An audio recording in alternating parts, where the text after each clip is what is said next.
We've surveyed our members on these issues in the overall, and I think I can give you a perspective of where they are with a certain amount of clarity.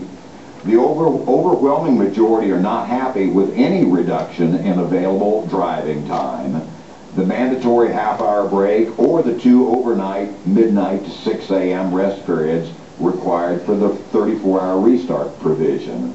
Many respondents commented on how dramatic changes could be justified when compared with the safety data of the trucking industry since these hours of service regulations were implemented.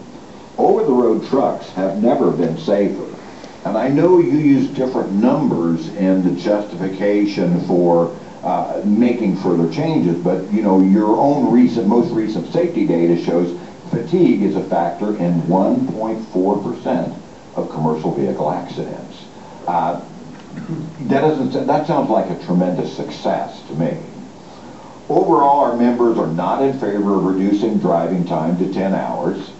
Although most don't drive beyond the 10 now, some do on occasion, and there are times when they're going to need to, they're going to be required to meet the needs of shippers and receivers.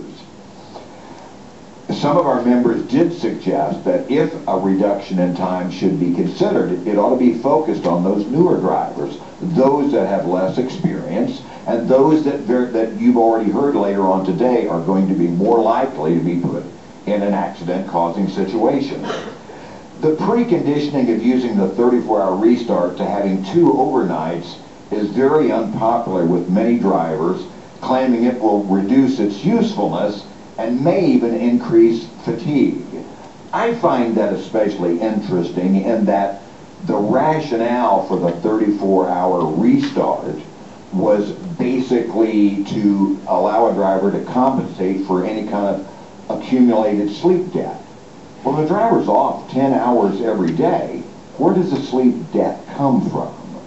And the other thing that I find curious about the magic 12 to 6 a.m. numbers is that basically for a driver that works and that runs at night, and many do for lots of very smart, common sense safety reasons, the regulations are requiring that driver to once again invert their sleep schedule, making it mandatory.